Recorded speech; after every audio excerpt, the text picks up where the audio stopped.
Hi everyone, welcome back to the channel. So today we are gonna discuss about those 7 things I wish I knew before doing engineering.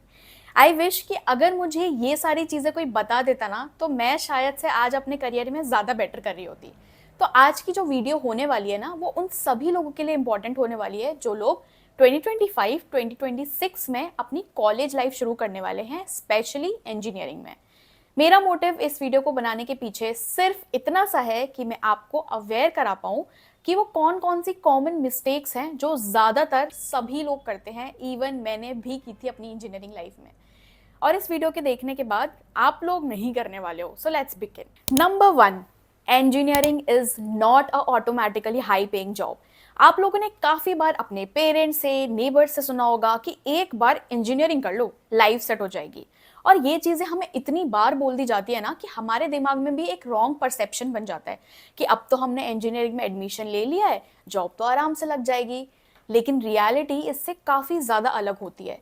कोई भी IIT या फिर NIT भी guarantee नहीं देता है कि वो 100% प्लेसमेंट लगवा देंगे। कॉलेज या डिग्री की वैल्यू ना देखो सिर्फ तभी तक रहती है जब तक कि आप खुद मेहनत कर रहे हो, कुछ सीख रहे हो। अब यहाँ कुछ लोग ये भी बोल सकते हैं कि उनका एडमिशन तो टीयर 3, टीयर 4 कॉलेजेस में हुआ है, कहाँ आप एनआईटी आईआईटी की बात कर रहे हो।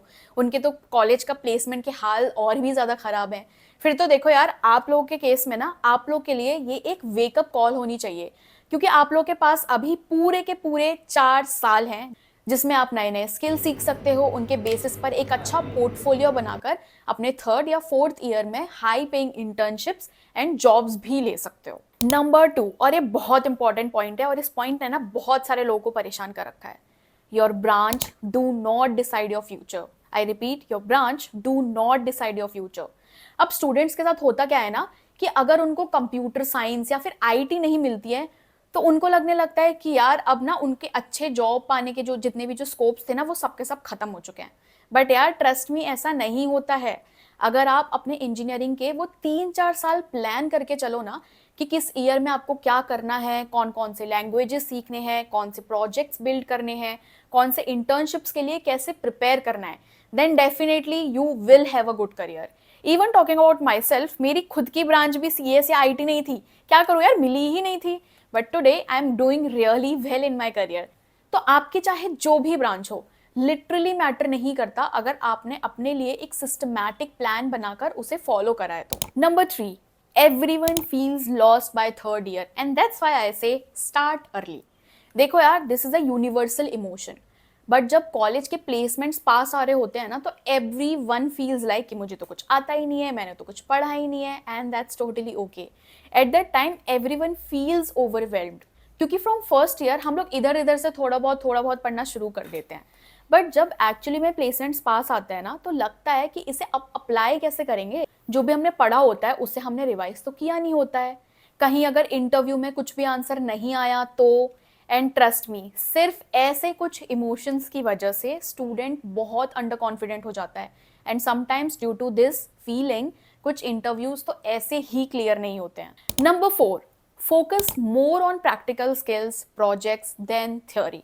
Now you will have to understand कि देखो, कॉलेज लाइफ ना स्कूल लाइफ जैसी नहीं होती है कि आपने बस रट्टा मारा, एग्जाम में जाकर लिख दिया and you are done. No, college के बाद ना आप देखो डायरेक्टली जॉब करने चले जाते हो। तो कॉलेज में अगर आप सिर्फ इस चीज पर फोकस कर रहे हो कि सबसे पहले रिटन असाइनमेंट कौन सबमिट करेगा, देन ट्रस्ट मी कोई फायदा नहीं होने वाला है। वी ऑल नो कि हर क्लास में कुछ ऐसे स्टूडेंट्स तो होते ही हैं जिनका कंपटीशन सिर्फ इतना सा होता है कि प्रोफेसर को असाइनमेंट कौन पहले सबमिट करेगा, भले ही फिर वो कहीं से भी कॉपी करके क्यों ना लिखा गया हो। अब आप खुद सोचो कि इससे लॉन्ग टर्म में आपकी कोई भी लर्निंग नहीं होने वाली है। So if you are smart, you have to focus on projects, coding, assignments, hackathons, coding competitions, building something. ऐसा करके ना आपकी लर्निंग तो होगी ही, plus you are literally building your portfolio step by step. Number 5, maintain a good CGPA. Might sound little upsetting to some people, but in India अभी भी marks की वैल्यू है। इवन कुछ कंपनीज का तो एलिजिबिलिटी क्राइटेरिया भी होता है कि मिनिमम इतने CGPA तो होने ही चाहिए। एंड अगर आपके CGPA इंजीनियरिंग में अच्छे होते हैं ना तो ऑब्वियसली आपके पास एक एज होती है compare to other people. Also अगर आपको अपने फर्दर स्टडीज के लिए जाना है जैसे कि कैट, GMAT, GRE, तो वहाँ भी अच्छे मार्क्स इवेल्युएट होते हैं। I am talking about CGPA because multiple times I have heard students saying कि इंजीनियरिंग में तो मार्क्स की वैल्यू ही नहीं होती है.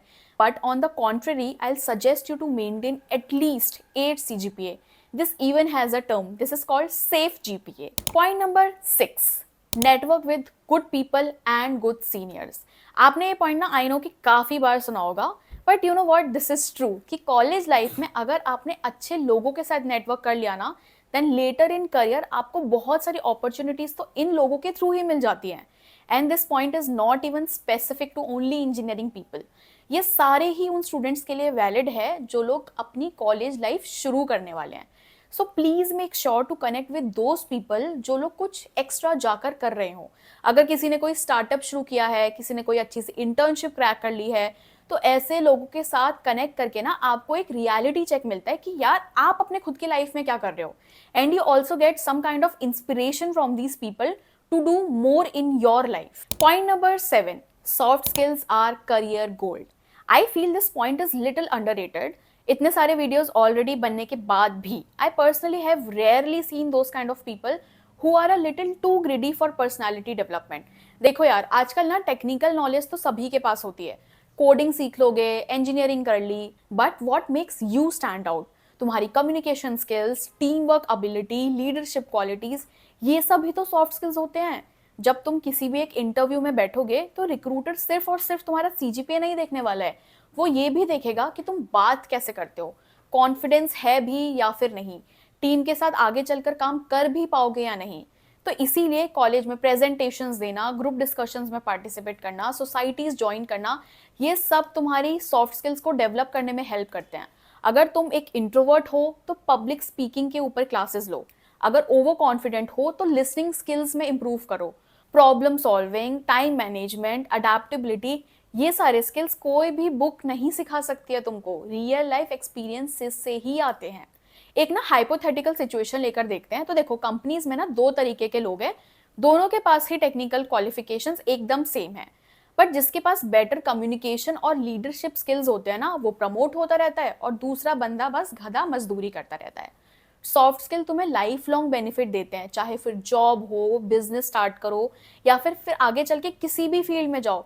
तो कॉलेज के टाइम से ही इन स्किल्स पर फोकस करना शुरू करना है तुमको, क्योंकि यही वो स्किल्स हैं जो कि तुम्हारे करियर को नेक्स्ट लेवल पर लेकर जाएंगे.